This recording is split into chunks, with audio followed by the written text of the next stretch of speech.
Welcome to Keep the Line Moving, the podcast where leadership meets life and inspiration. Here we spotlight extraordinary leaders. We're diving deep into how they inspire, motivate, and lead with strategy and empathy to achieve the extraordinary. Here we go. Our guest today is my former colleague at the New York Jets, Jill Kelley. She was the General Counsel at the Jets for a number of years. She left last year. She's consulting now, but listen to her background. She's an international sports and entertainment lawyer. Before the Jets, she was General Counsel of PointsBet USA. Before that, she was the senior legal counsel at the Mashantucket Pequot Tribal Nation and their Foxwoods Resort Casino. She has taught law at the University of Connecticut. This varied background and all that she has processed throughout her career comes forward in this conversation. Right now it begins on Keep the Line Moving. All right, ladies and gentlemen, look who it is. My friend, former colleague, the talented Jill Kelley. How are you? Well, my day is exponentially better when I'm getting to talk to you. So let's dovetail. Let's go into your education. Yeah. What made you choose law at undergrad and all that? How did it unfold itself to you? It wasn't even undergrad because I didn't take a single pre-law class or political science class. I spent time out on Navajo Nation after graduating from Villanova in 2000. And I thought I was going to go down the road of teaching. And what I decided when I was out there, what occurred to me when I was out there was that there's a lot you could do with a law degree. And it just kind of opened a lot of doors. And the situations I was working in, there was a lot of need for resources. And so what I decided was it would be incredible if I could be a teacher out here, but at the same time, I would love to be able to help bring the resources and shape the policies that help to bring opportunities and resources and other great teachers to underserved areas. So that was kind of the drive to go to law school. So it was a little bit of a different, unconventional road to sports, but that was kind of what drove me to go to law school in the first place. Your undergrad was in sociology. So you're studying people, you couple that with a law degree, and then you realize, okay, I enjoy teaching because you did teach, right? You spent 2 years at UConn in the law school teaching, Mm-hmm. and then but you wanted to contribute in a bigger way. So how did the evolution in the early part of your career allow you to do that? You have this undergrad fascination and an innate fascination with behaviors of people, and you have the law degree. So how did that help create the foundation of the early part of your career? So I spent my first decade or so in practice as a tax lawyer, but it was an international tax lawyer. And so I was able to, I had the opportunity to live in Europe. I lived in Colorado. I lived in New York. And you learn to speak to different audiences that way, culturally. And then I was also doing pro bono work for federal Indian tribes and tax policy. So when I ended up leaving the private practice and going in-house, I went to the Mashantucket Pequot Tribal Nation. There it's a different audience. So you go from Swiss bankers or ultra high net worth people in Europe to speaking to tribal council.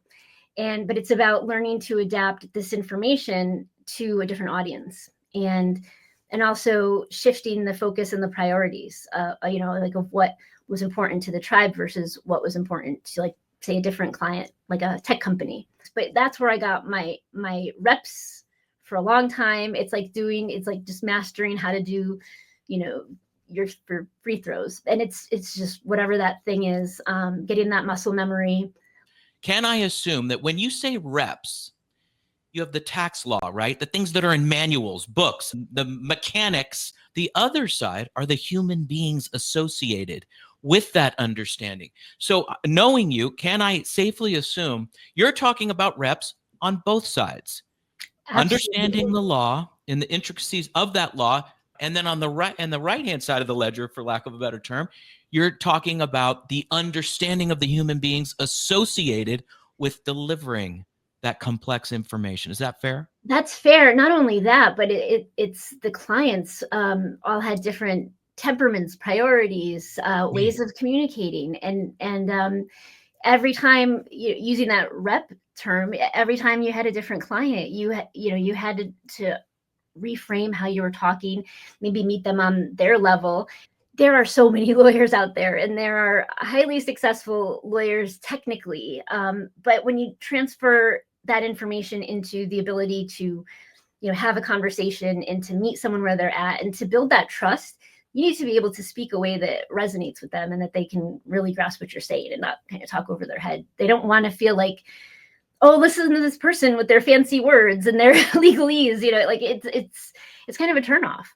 At least it has been for me listening to it. So I think that's safe to say for anybody dealing in a complex situation like a potential lawsuit or a complex situation like tax, as you're saying. So, Jill, we're going into the film room now. We're going to break this down. How did you make those people being all the clients and stakeholders that we're talking about right now, doing these case studies, how would you go about making people feel comfortable so they're able to listen to these complex solutions, perhaps, or suggestions that you may have to get them to where they need to be? Yeah, I think it was about looking at people more dimensionally than just this transaction. I've never been able to, I've been really passionate about human rights law, but I think there's another reason I did tax law, and it was because, numbers are a bit less emotional at times. And so I get very emotionally, invested in doing my best work for a client. And so I think that comes across. There's those intangibles, but the reason I am emotionally invested is because I take the time to really understand them and to hear about their families. I'm genuinely curious, and I think that there's you can tell the difference in authenticity sometimes with people. And I'm not saying I've been perfect, and this comes from years of I've been practicing for 18 years. So in the beginning I was much more transactional and trying to get stuff done, but it's really hard to get to the solution without understanding what's really, driving somebody, because a lot of times the problem that they come to you with isn't really the problem. There's something underlying it. And you need to kind of peel back the layers to figure that out, like what's really going on here. And it's that holistic approach that, it can be a bit more time consuming, but at the end of the day, I think you actually save time and you're more efficient because you get a sense of how to resolve future problems. You become that trusted advisor that they come back to again and again, and they don't have to start from square one, because that's what they don't want to do. That they don't want to have to fight a new lawyer every time an issue arises. So the wisdom there, how valuable is that in taking it to your sports career and anything that you've done, right? Nonprofit or other, could be that time invested in the connection can save time down the road. Right. And it's like with any relationship, you don't, a romantic relationship, a friendship, you want to know what this person's about up front and to make sure it's the right fit, because not every, my style of practicing law may not resonate with someone else, but it's better to know that up front before we both invest a lot of time and energy. So it's really relationship building in any, I think these are the universal things that, if we apply them to our professional lives, if we think about how we want to be treated in our personal lives or how we build those relationships, it's really that simple. And, it's kind of like the podcast guest you had talked about the rules of kindergarten. Not much changes, right? Right. It kind of goes back to that. It does. That was Jeff Proctor on episode 102. Here we go. Show up on time, be nice to people, do what you're asked to do. In other words, do your job, and be a good person. Yeah. Rounded out by, like you said, standing for something, being authentic in the first three, right? Right. Show up, do what you're asked to do, and do your job for the right reasons. And to your point, people see that, they feel that. So that's what you're talking about, right? Building relationships and connections can benefit everyone because they see that you're doing that for individuals. Fair? That's right. And, and it's not going to work for everybody. And some people don't want that, but those aren't the clients that, you're going to probably be working with for long, because everyone's different, right? Everyone is different. But I will not challenge you, but challenge them. So what you said, transactional versus transformational, transactional versus relational, right? We can't be transformational in every single relationship, but we can be relational, which is that connection. What do you do? What have you done when there is a client or somebody on the other side of the table that just wants to be transactional? you have to read the room and you have to say, okay, this is what they want and I can deliver that too. It may not be the most inspiring work for me, but I'm still going to do my best. People move at their own pace, and that's part of meeting them where they're at. And maybe they're not going to invest in me or let me invest in them right away. Listen, something you and I have in common that we've talked about for many hours over the course of our working relationship, which is advocating for others. Yes. Not only advocating for others, but advocating for ourselves, right? Tell me about that passion of yours. Well, I think, it wasn't something that occurred to me until I was further along in my career. And when I think things started to shift for me, and it also became the time when I started to manage other people, was learning really what was driving me. Not only understanding and being able to communicate what drives me. Hey, this is the kind of work I want to do. I'd love to get more involved in these kind of projects, but also learning what I was good at. Because I think there's this tendency to downplay the things that we're good at because they come easily to us. So if something is so easy to me, I assume it's easy for everybody else, right? In my thinking. And so I may downplay that as like, that can't be that valuable, right? My ability to connect with someone, that's not that valuable. Anyone can do that. But you start realizing that is a gift, and it's not just a gift, but it's something that's been honed through a lot of practice and interest in it. But being able to identify those strengths is important. The other thing I think that's important in terms of advocating for myself is, knowing what my convictions are and being inconvenienced by them if need be. I remember the first time I heard that lesson was I read something by Hillary Crane, who was the former general counsel of Nike. And she said, she had advice to young attorneys to be, try to have a financial cushion. It's not possible for a lot of us, that are living paycheck to paycheck. But if you can, have one, because you need to be okay walking away when you have to make a painful decision, because you want to be confident that there's no set of circumstances that could ever force you to compromise on your judgment. Because you're going to leave that job, but who you are, that integrity you carry, your convictions, that is going to, follow you wherever you go. That right there. What you just said from the book is amazing. I guess my question to you would be, in having worked with you and knowing you well, is that your ability to connect is second to none. Your ability to listen and connect and provide, like you said, meeting people where they are, right? And you said everyone could do that. Everyone has that ability. But then as you progressed and matured in your career and life, you realized, no, that's a gift. So my question to you, at what point did you realize that? Well, first of all, I would say it was a tendency and less a gift, because a gift to me implies something that was naturally there. And maybe that was there, but it was unbaked. It was a skill. Because say there's a person listening to this who doesn't, have a natural tendency, it's absolutely something you can develop. So I don't want someone to think, oh, I don't have that gift, because it's really a skill. I agree with you, by the way. I agree with you. And I think it's really comes down to listening. What's the expression? You have 2 ears, 1 mouth for a reason. So I think it was when I, was taking on more leadership roles, because the issues you're dealing with on a day-to-day aren't necessarily just doing the technical work anymore. So you're dealing more with the interpersonal relationships, taking that time to think about, what are the messages I'm sending? How am I advocating for people? Am I even listening to them? Am I assuming a lot because I'm thinking about what drives me and not them?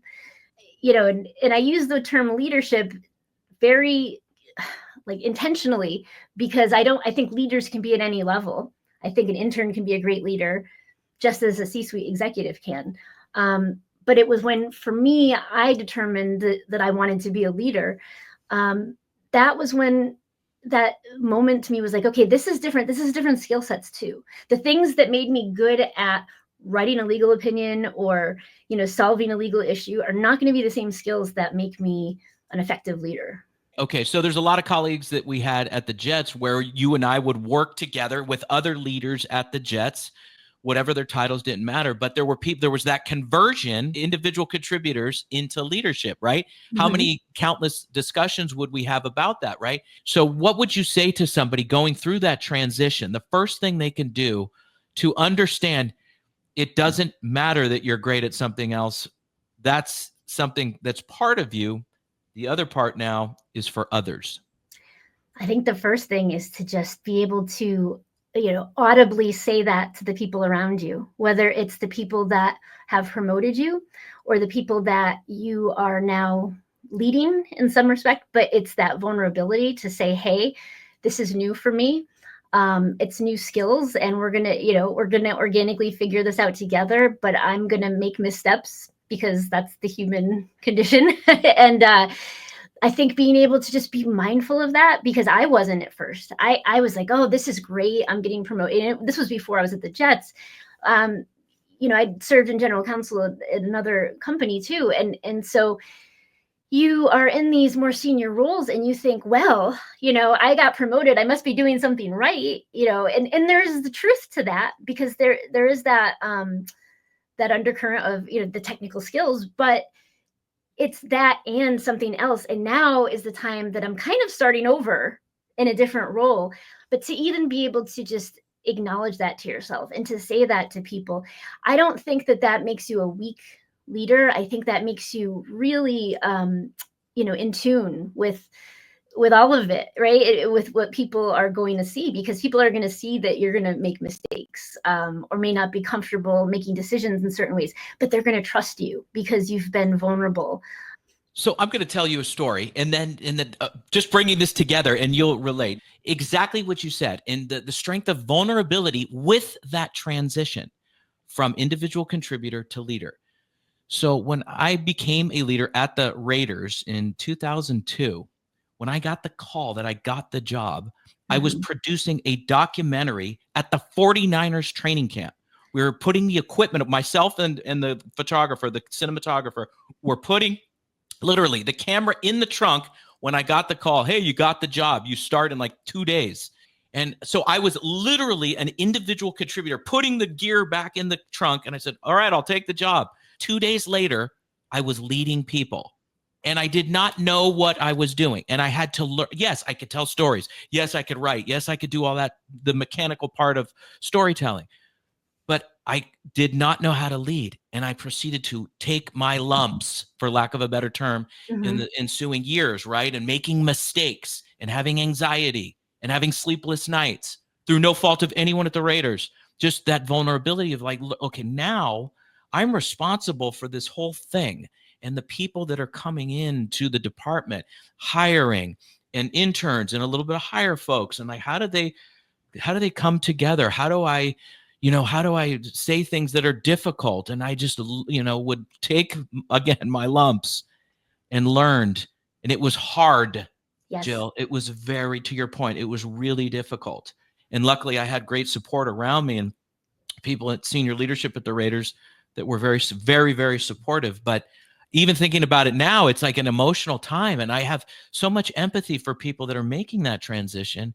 But to your great point, Jill, sorry about being long-winded, which is you got to exercise these muscles. I had to work 3 times as hard to become a leader than I did as a storyteller, because I've been doing that for 12, 15 years, whatever it was at that time, and it's I had to almost put that aside and like, why is that person upset? Why don't they getting along? And then that was where my focus was. Right. And there's a lot of people that when they get promoted and didn't anticipate that, they just want to go back to whatever they were doing. Oh, no doubt. Yeah, exactly. So where your office was at the Jets, people would walk by a lot. Invariably, they would stop. How did you approach that? How did you deal with the fact that people would come to your office and they felt comfortable doing so? Well, it was definitely an honor. But as time went on, you have to set boundaries too. And the work itself was very demanding. There was a woman that works at the Jets still that laughed because she sat outside my office and someone would stop by and be like, hey, do you have a minute? And she laughed because she heard me be like, no, I don't. But she's like, you said it in such a kind way that it didn't insult the person. And so sometimes I'd had to say, like, I'd love to speak with you and I will speak with you. And it was about, that follow-up and making sure that, I honored my word. But, cultivating that trust is what, it cultivates the ability to have conflict too. And I would have people stop by where we disagreed. And when I use the word conflict, I don't mean like tension, which is different. I mean conflict like being able to collaborate and challenge each other on ideas. And I felt that that was important. It gave me perspective because I was coming into the sports industry as an outsider in a lot of respects. And again, I think that the word conflict can sound negative, but I think if it's constructive, it's about it's like the stress you put on working on a muscle, using the same example. It's you need a bit of pressure resistance to kind of grow. You believe in servant leadership. You've talked about it, but we haven't, kind of put a header on it, right? Let's servant leadership. Yeah. And you've led your professional life in that regard. So how does that manifest itself? I know it did as a lawyer. I know it did at the Jets, but how else could you work in servant leadership? Because that's kind of the way we talked about earlier. The way we live our lives is servant leadership, right? It extends to everything.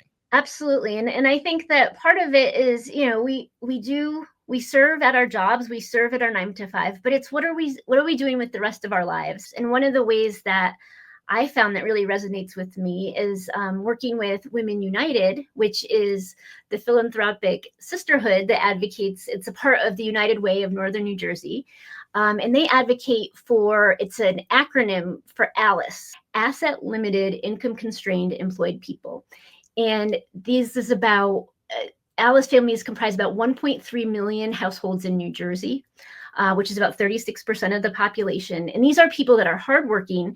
They are the essential workers, health aides, grocery store cashiers, daycare workers. They're the economic engine for our state. But they are still working so hard, but they are still not past the poverty level. So they're invisible because the federal poverty level for people is like $31,000. So to qualify for federal benefits, if you're making over $31,000, you don't qualify. So these people might be making more than that, but with inflation and everything in the state of New Jersey, a family of 4 needs about close to 6 figures just to survive. So there's this huge sector of the New Jersey population that is not eligible for benefits, but they're still working really hard. And their one, catastrophic incident, maybe their car breaks down or, just one thing happens and, now they've kind of fallen into financial ruin. So one of the things we did at the Jets and that I continue to do with my time after the Jets is to stay really actively involved because it's a way to kind of support in a sisterhood and support it's predominantly a lot of single mothers. There's activities like school supplies that can be very expensive, as financial contributions, anything that you can do. It's a way to kind of, also pick up the women that are doing the most important job, which is raising families. And being able to do that with your coworkers is an incredibly effective way to create impact, but also to create bonds, and to show up as a servant leader and to show that the way we care for us, each other as coworkers and as people outside, like in our greater community, is so critical. It demonstrates, the sense of community and connection that we strive to cultivate within our families, within our workplaces. And I think getting involved in any sort of activity, or organization is a great way to, especially if you're young in your career and you're looking to build a network, you're going to find very high integrity people, working and volunteering their time. And you never know how those could create relationships that might go further along in your career down the road. Well said. And okay, so you've also talked about throughout this conversation, and I don't know if the actual term was used, but you've alluded to it, right? Which is humility. So this is a question where I know you will go with this, but I'm going to say it anyway because it needs to be said. You being a role model and you being, in this position and seeing that you can create a path for others wanting to take this career path and showing how valuable it is to have integrity, to be, in a position and be prideful of it, do a great job and express that when given the opportunity. It's funny. I never even thought of it in that way as being a role model. I mean, it makes sense. And of course, you're in certain roles and I think it was important for me when I think about the role I had as the general counsel and being female in New York and knowing that, it was the first female general counsel of the Jets, and amongst the 32, there was only at the time 8 women, so 25%. And I think about, if I was a student or maybe my children's age, I don't know how many. I haven't done the research to look into this, but I don't think there was close to that many women in that role. And you can't be what you can't see. It's not only just having the role, but it's how you're showing up in that role, and are you being somebody that's kind of creating that thread and creating the line for the next person to be able to step up into that role, and setting that example. So I guess now that you say it, I didn't think of the term role model, but yeah, I think I took it seriously in that, how I showed up was going to be important because it was going to show other women and men, in terms of allyship, to say, okay, yes, a woman can do this job. She can do it effectively, and she can create meaningful change. I love it. I love it. I just think that's awesome. We will get to all-star moments in just a second. To grow as a leader, you must make intentional choices about how you want to show up for yourself and your team. Are you ready to grow your leadership? The Gargano Leadership Group offers expert coaching, consulting, and workshops rooted in our 4 leadership pillars: curiosity, alignment, optimism, and self-awareness. Leadership starts with forging authentic connections, communicating your values, leading with energy and enthusiasm, and truly understanding yourself. Visit garganoleadership.com to get started with us today. Back to the show. Okay, let's do all-star moments, but I'm going to do them a little differently. You don't have to have quick responses. You can go as long as you want because these are good questions. You'll be the judge. You'll be the judge if they're good questions. But you know what I'm saying? Like, they're thoughtful questions. How about that? You ready? Okay. Okay. Who's the number one influence you've had? Somebody who's made just an impact. Who's the first person you think of? Her name is Jean Swift, and she is a tribal member of the Mashantucket Pequot Tribal Nation. She was the secretary of the tribal council at the time, and she embodied the warmth and brilliance and grace, of everything that you'd want to be in life, just a class act. And I think, when I think of the expression, it's nice to be important, but it's more important to be nice, I think of Jean. And we just sometimes don't realize how, we're impacting other people in our careers. And she was a person that, to this day, I mean, I texted with her last week. Like, it's just, she, and that was all about, because I didn't know what she did technically, but it was the soft skills. It was being able to create conflict in such a constructive way, but from such a place of love that anybody felt safe. Like, she just knew how to create that psychologically safe space. And she's just such a great human. That's Jill. That's kind of like that Maya Angelou quote, right? About how it's not what we say, it's not what we do, it's how we make people feel. Yes. Right? Okay. What is the number one piece of advice you have received in your career? Run your own race, because there are not a lot of international tax lawyers who have, gone into Indian country and then got into the NFL. So if I were to, have listened to advice that was like, you need to do this in your career and take, instead of just looking at opportunities and saying yes, when I didn't really know how the pieces were going to fit together, if I compared myself to what other people were doing at the time and like, oh, they're making partners at firm and, they're really successful, maybe I should be doing that.